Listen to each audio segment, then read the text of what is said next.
Now it's my pleasure to introduce our 2013 Chairman of the Board, Arthur Colomb. He's the General Manager of the JW Marriott Hill Country Resort and Spa. Arthur has done an effective job over the last 10 months guiding us to not only become measurable, material, and visible, but to help us focus on our work and how we do our work. And I think it's proven to be very effective, and I hope you all will agree. It's an exciting time in our community. Arthur has ushered us through several interesting opportunities that we've had, and so we're very proud of his work and his leadership. And so I ask you to please join me in welcoming our Chairman of the Board, 2013 Chair, Arthur Colomb, to the podium. Thank you, Richard, very much. Before we continue, I'd like to ask you all to join me in thanking the Chamber staff as well as the hotel staff that's helping us have a great luncheon. Would you do that, please? Thank you.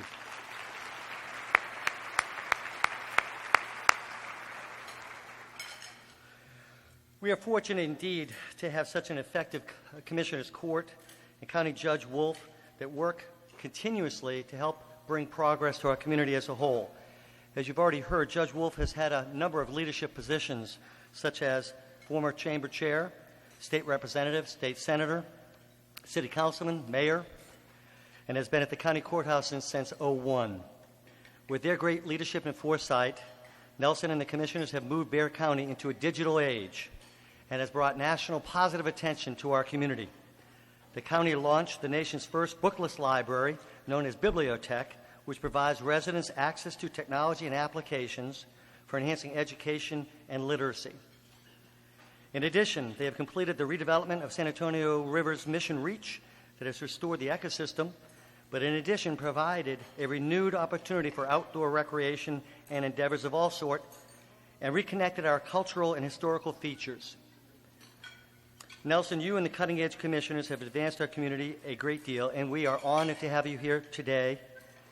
It takes exceptional leadership to provide our community the future that we have today, and we thank you so very much. Please welcome Nelson Wolff. Well, thank you, Arthur, and thank you for the great job you're doing for the Chamber and that wonderful Marriott resort that you're running now and bringing tons of people to San Antonio to spend money. And to Richard Pettis for the great job he's doing as president. You missed one former public official, former Commissioner Mike Novak's with us here today. Appreciate you being here today, Mike.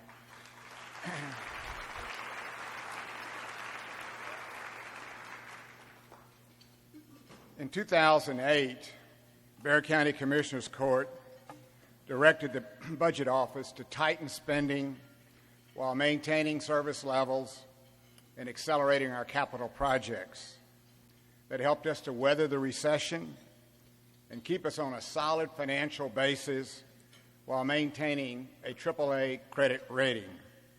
This budget year, for the first time in 5 years, we're able to see improvements in revenue, and we were able to give a 3% raise to employees, and our lowest paid employees received a 6% pay increase. We're very fortunate that we were able to finally begin to compensate our employees in some sort of fashion. But the largest drain to our budget has been the jail. And I'm pleased to say that we have a new sheriff in town, Susan Pomeroy, who's a breath of fresh air and is working with us to address budget issues. She's hired a professional jail administrator. That's extraordinary. Paul Bonasco. She's made critical personnel changes and is deploying her resources more efficiently. We're working with her to identify 2 substations for patrol units, and she has joined up with District Attorney Susan Reed. And let me tell you, if you're bent on criminal activity, you better head for the county line or you'll end up in our caboose. They're doing a great job of law enforcement. Because we've had such sound financial management and innovative leadership, we've moved Bexar County beyond the basic functions of county government to embark on transformation projects that will shape the future of this region. We recently adopted some $200 million in advanced transportation district funds to leverage $300 million in federal and state money to further the development of Loop 1604 and Highway 281. We've completed 4 of the 8 connecting interchanges between 1604 and 281. And as a part of this project, we're creating the first ever public transit-oriented lanes as well as managed lanes on 281. We went through a process of restructuring the RMA, and absorbing the oversight of the projects is our Public Works Department, and County Manager David Smith is director. The money that we're saving on overhead, because we don't have any overhead, we're paying for what we already have as people that are running it. It will go directly to the traffic capacity of Northside. Former Councilman John Clamp is the chairman, and former chairman of the Chamber, John Monfort, is a very effective board member. We just recently implemented a $10 vehicle registration fee to fund RMA projects. We expect approximately $12 million a year in annual revenue that the RMA will leverage additional funds from the state and federal government. Commissioner Kevin Wolff took the lead in expanding the MPO board to take in Comal, Guadalupe, and parts of Kendall County, creating our first regional transportation strategy. We will now have the state's 3rd largest MPO population, and will bring in funding of an additional $80 million over a 5-year period. We are presently working with TxDOT to create a new funding strategies to complete Loop 1604 to Highway 90 and 281 to the county line. We had an exciting time. I would encourage you to go when we opened the 8-mile Mission reach of the San Antonio River, stretching all the way to Mission Espada. Bexar County Commissioners Court funded some $200 million toward the project, and we worked with the San Antonio River Authority to make it come about. Now, when you go there, you will see some 2,000 acres of public land in the public domain along that river, creating a park that's 3 times the size of Central Park in New York.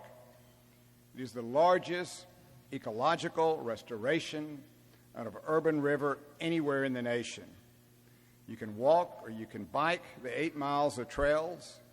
You will see egrets pulling fish out of the river, turtles basking in the sun, and people soaking it all in.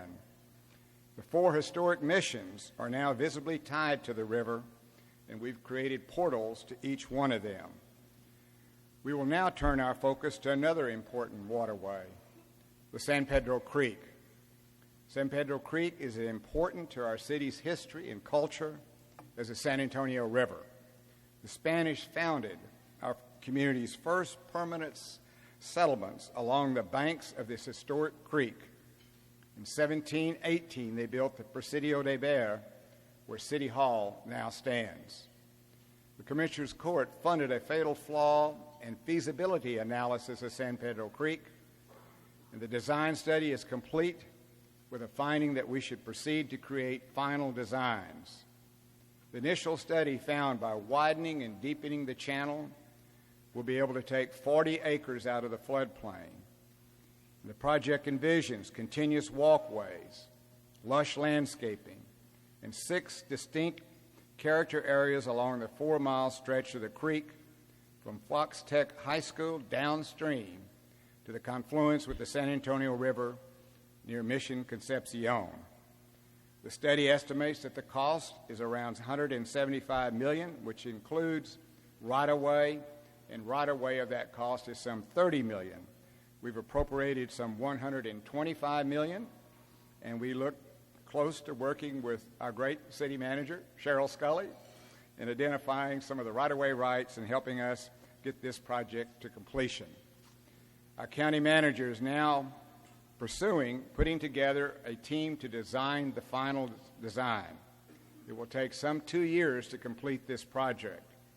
And we want to open that first segment of the project in 2018 in time for the 30th anniversary of the founding of the Presidio de Bear. Commissioner Paul Elizondo has great memories of fishing in that creek. As a young man, he's been a great leader on this project. Commissioners Court in 2008 approved $900 million capital improvement program for the Bexar County Hospital District doing business as University Health System. UHS opened up a 286,000 square foot outpatient center downtown with hundreds of specialists offering expertise in health care, including outpatient surgery. Approximately 100 new pediatric specialists joined our team, taking health care, children's health care, to a new level in the central city. The new 1 million, and believe me, 1 million square foot building is very big. Drive out to the medical center and you'll see it. It's a state-of-the-art trauma center that we're building. We'll open the medical center this coming April. The emergency center will double in size. There will be 30 advanced surgical suites and over 401 patient rooms, all of which will be private. It will be the most technologically advanced hospital in the region, with more than 5,000 employees, 700 resident physicians, and 1,000 doctors on the medical staff. We offer the best in medical services.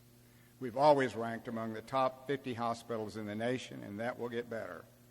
I want to thank President CEO George Hernandez and Chairman of the Board Jim Adams and the other board members, which are doing a great, great job. The UT Health Science Center, under the leadership of Bill Henrick, is in talks with Methodist and Bexar County Hospital District to sharing pediatric services in the medical center. Under the proposed plan, Bexar County's hospital system would provide trauma, burn, neonatal, and transplant services. Over the last 10 years, we've undertaken a massive restoration and remodeling of our courthouse, which was built in 1892. It is the largest and oldest continuously used courthouse in Texas. We have built the nation's first state-of-the-art children's court. Last fall, we opened up the new presiding court on the first floor and added a conference area. We're now doing and restoring the original two-story courtroom, which dates back to 1896. We had to take a floor out. We discovered 13 rose windows in it that we're now restoring. It will be one of the most beautiful interior positions that you will ever see in a courthouse. We're working on that project now, and at the same time, we're beginning to take down the old 1972 Gondike addition, which was a solid granite addition that covered up about a fourth of the courthouse. In November, we will start dismantling the interior and completing demolition in 5 months. This will be the first time this portion of the original courthouse will be visible since the early 1970s. We're adding landscaping to the south end of the courthouse and creating an adjoining plaza to the Justice Center, and we will build a history center within the courthouse. Commissioner Tommy Atkinson is the court's resident historian and has encouraged the preservation of our courthouse. Thank you very much, Tommy. 5 years ago, the voters approved the Commissioner's Court proposal to build 13 regional amateur sports parks. We've completed 12 of those. $85 million worth of funding from the county to complete those 12, and the final Mission City complex will open in November. Our partners have put up an equivalent to the same $85 million, so it's $160 million worth of sports opportunities around our community for amateurs. We put on the first ever Bexar County Games in 4 of these venues. Thousands of young people competed in track and field, soccer, and swimming. The next event will be basketball, to be held in November, and many of the competitors went on to state competition. So far, numerous regional and state tournaments have been held in these sport complexes. The money that we invested, along with Northside District and their swim center, will bring 3 major national swimming championships to San Antonio in 2015. We've worked with the city and the private sector to create a dynamic and vibrant urban living environment in our city's core. Projects such as the museum and mission reach of the San Antonio River, as well as the San Pedro Creek, provide an attractive green space in an urban landscape. Just this weekend, the Briscoe Western Art Museum opened, and you've got to go. It's an extraordinary museum. They have put together the life of the Hispanic vaquero and the native Indian and the American cowboy and brought them together to show the history of the West. Chairman Debbie Monfort and my wife Tracy have done an incredible job about making that happen. Would you all please stand and let us thank you?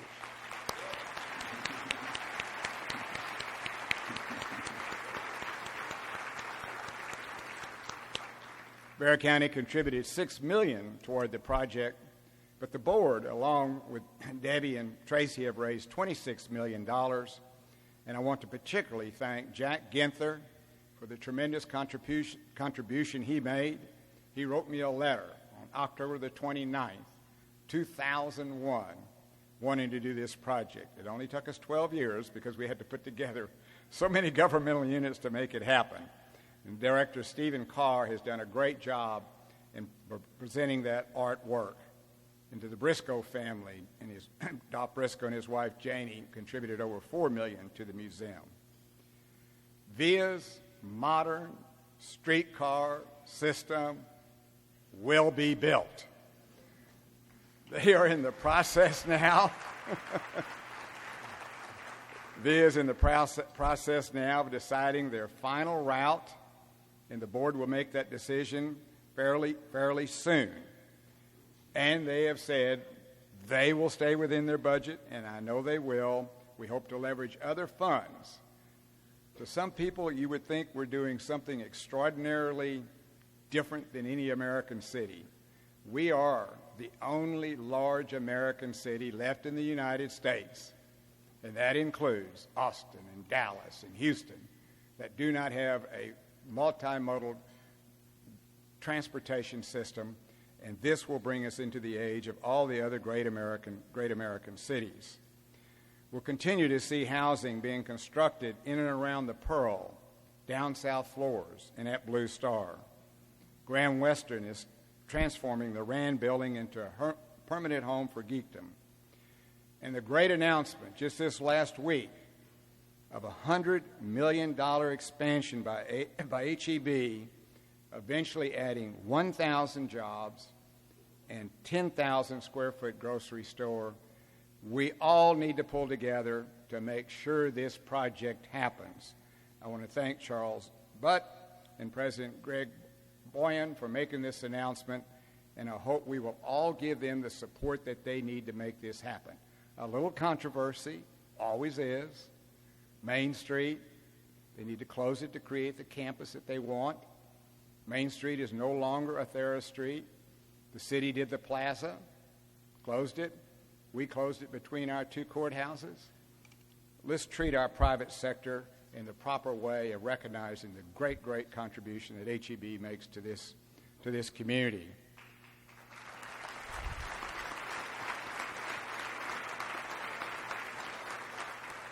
All of these pieces are coming together perfectly to move downtown and the central city into a new era where we can attract the best and brightest of young professionals and entrepreneurs who prefer an urban living. We're giving a choice. And those apartments and housing units are filling up at the rate of 85 to 100%. But there's still one missing piece, and that's attracting a first-class music scene. I mentioned that 6 months ago in a speech to the North Chamber, that we needed to do more to enhance the music scene in San Antonio. Next year, we will take a significant step toward that when we open the Tobin Center for the Performing Arts. Chairman Bruce Bugg and the board have raised more than $40 million, and the county has contributed $100 million to that project.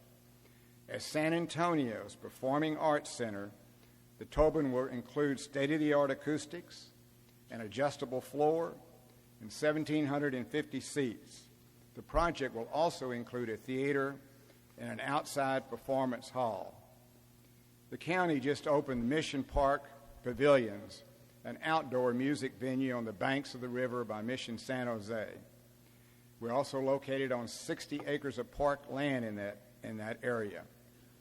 The county is presently remodeling our Coliseum, which is next to the ATN Center, to make it more music-friendly, and that project should be finished within the next year.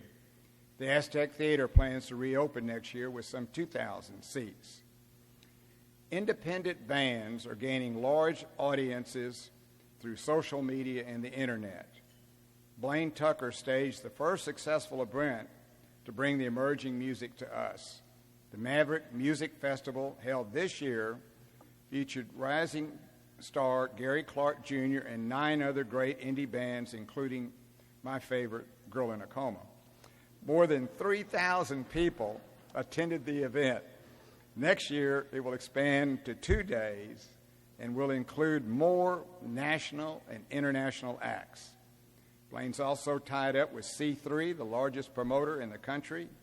They're bringing Grammy-nominated Silver Sun pickups here in October, and will stage Kay West and Kendrick Lamar at the AT&T Center in December. I believe our best opportunity to rival Austin's South by Southwest Music Festival, which is a huge economic generator, will be able to stage a major music festival featuring the new sounds of music along the Mission reach of the San Antonio River. When we opened up that final Mission reach in October, we had bands along the river, and we need to build on the success that we've started. In economic development, the good news is we still have created net new jobs. Our per capita income is the largest level it's ever been, $36,000. Unemployment levels have gone down to 6.1%, and our real estate market is booming. But our growth rate in new jobs has slowed down. Out of the top 4 cities in Texas, we rank 4th now with a 1.6% growth rate. We lag behind because a large part of our economy is driven by the military, and they have been affected by sequestration, furloughs, and the uncertainty about military budgets and the government shutdown just recently. Port San Antonio recently announced the layoff of 11 people, reflecting the concerns of the aerospace private sector companies. We've met with officials from Lockheed and Boeing. Some 1,000 jobs are at risk with Lockheed Martin with respect to work on the T-56 engine, getting steep competition from Tinker Air Force Base in Oklahoma. Boeing just laid off 50 workers with a slowdown in the 787 Dreamliner. So we're going to have to pick up our pace with lobbying with the Congress to make them understand the consequences of what it means to the military. This has been a major role of the Chamber in the past, and I know you're working on it, but we're going to have to do a lot more work to make that happen. So we all need to pull together to get a closer working relationship with the Pentagon as well as with Congress to protect our military bases here in San Antonio, Texas. We're also trying to focus a little bit better on what we do at Bexar County. I've asked Bexar County Economic Director Marquez to develop a more focused economic strategy centered around 4 sectors. Strengthen our aerospace sector, including commercial and military. Focus on information technology and cybersecurity. We're reaching out to John Dixon, president of the Denning Group, to help organize key leaders to develop a closer relationship with the Air Force and with NSA. We want to build on our industrial base, the great jobs that have been created by Toyota by bringing other vehicle production, other subcontractors and manufacturers, and the roll-off that we're getting from the Eagle Shell to San Antonio. And we want to continue with our corporate services that we've been so successful with and continuing to support those efforts that are being made here. And I'm going to conclude my speech, and to a lot of people those are always beautiful words when you hear somebody's going to conclude a speech. I'm going to conclude it on what I think is one of the most exciting things that we're doing at Bexar County, and that's with respect to BiblioTech. In August of last year, I was inspired by Walter Isaacsson's book on Steve Jobs. If you haven't read that book, you should. You're going to find out how quickly we've moved through life and didn't realize how quick it was happening. The world was moving fast to e-books and the virtual world and information over the internet. 2007 was the iPhone. I read the book in August of 2012. Really impacted me how quickly the world had changed. New libraries are still being built in the traditional brick-and-mortar buildings filled with stacks of physical books. But literacy is no longer the ability to read and comprehend alone. It's about understanding technology and how it can help in our everyday lives. There's several books out that will tell you by the year 2020, if you're not up to date on social media, the internet, all of the things that deal with technology, it would be the equivalent of not being able to read when you're looking toward a job. So we assembled a team to work on developing an all-digital library, and we assembled that team in September of last year. And we had two simple objectives, and only two: to break down the barriers to reading and to provide state-of-the-art technology to residents that do not have access. Nobody on our county team had expertise in public libraries, and I wanted it that way. We did receive some guidance and inspiration from UTSA Dean of Libraries, Chris Maloney, who's the chair of our Library Advisory Board. She changed completely what happened at UTSA. Took the books out, put in technology. Students are using the library 200% more than they did before. 75% of her budget goes to technology. Nationwide, in public libraries, 5% go to technology. The world is changing fast, and we wanted to be part of the way that that world was changing. It took us only 13 months from just the idea to the actual grand opening of the library on September the 14th of this year. And it became the nation's first bookless digital public library.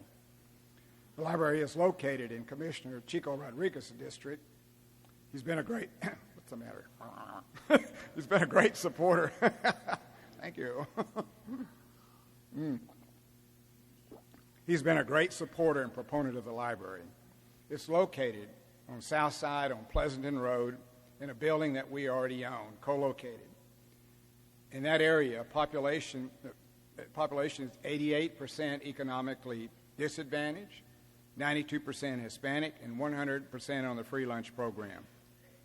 The vast majority do not have internet connections in their home. The library includes an internet cafe, children's area, a lounge, a community room, 2 study rooms, and a central reading room with 48 desktop computers, laptops, and iPads. We also have 200 preloaded children's e-readers and 600 e-readers that patrons can take out and take home, check it out and take home. Very few libraries do that. They thought they may steal them. Well, within the first 2 weeks, we had a 100% return of the e-book readers. Our resources will raise the level of technology literacy. Because we do not have to store physical books, we're able to create a library at 1/3 of the cost of a traditional library, branch library. Our greatest reach, though, is through the breakdown the barriers to reading, which will be through the virtual world. Our collection is some 20,000 e-books, also magazines and audio books, and we'll add to them each year. All you need to do, would somebody hand me that little pamphlet that shows our little owl on there? All you need to do is go to your tablet, whether it's an iPad or any other reading instrument, and download BiblioTech.org and start and register and start borrowing books. You don't need to come to the library. You don't need to get a library card. We just need the information where you live. You got to live in Bexar County. So I would strongly advise you to do that and to start using these resources. What you see on your table is very interesting. It's the start toward augmented reality. If you download onto your iPhone your Asthma app and you show it up to this, what it will do for you is take you to our library site. It will pull up the ability to go to our site, so you can go to our site and then you can start downloading. You don't need to go through this process if you want to go directly to the site. So we hope that you'll take advantage of it. We hope that you'll make that available to your employees. It costs you nothing, and it will explode the reading. We have nearly 5,000 registered patrons in less than 2 months of the opening, with some 7,000 checkouts of ebooks, and that will expand greatly as we move along. We have received publicity all over the world: National Public Radio, BBC, Wall Street Journal, French, Japan, and Australia television, Today Show, Los Angeles Times, and many other media throughout the world. Extraordinary team brought this together, led by County Manager David Smith. We were our own contractor. We did everything in-house. People that worked so hard on that team were Thomas Guevara. Laura Cole was the project director of it. Kathy Motters, who heads up the Bexar County Information Technology team with over 100 people working for her, was critical. Ken Villano, Mario Obledo, and then we hired one of the best librarians in the nation, Ashley Eckhoff, and we also hired a great person in Catarina Vasquez, who is our branch manager, and they hired 15 members of their team, all technology alert and know what to do. Extraordinary team effort. Nothing like this have I ever seen, from an idea to the opening of something new and different that nobody has ever done before in 13 months. Would y'all please stand? Let's give you a round of applause. We got a lot of our team over here.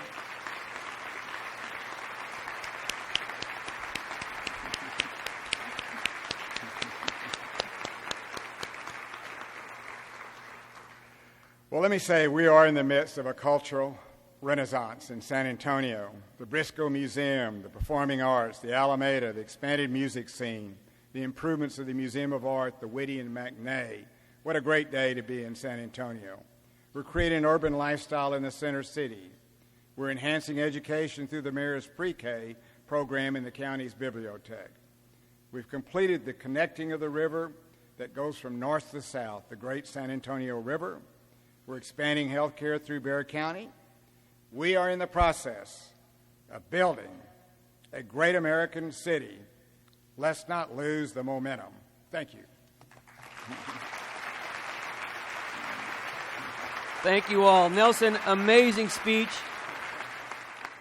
We're very, very excited about all your leadership, all the things that you're doing to move our county forward. So, a little bit of nostalgia. We've got a book here, a hard book, because we know that you love hard books. In spite of the fact that we're moving forward with BiblioTech, you've got a fantastic library that I've seen and been able to peruse. But this is a book by Walter Isaacson, the Steve Jobs book that you referred to that has inspired you. And we will be donating this to the Harlandale Independent School District High School Library so that it can also inspire other young people going forward to do the things that you've been doing for us for so long. He talked about the cultural renaissance that we're experiencing here in Bexar County, and I think we can all feel it. All we have to do is walk outside of our doors, and we can see it every single day. But I think the thing that's most salient that we've heard here today about that cultural renaissance is the fact that Girl in a Coma is your favorite band. So, Nelson, thank you for continuing to be on the cutting edge. Ladies and gentlemen, thank you for being here. We stand adjourned.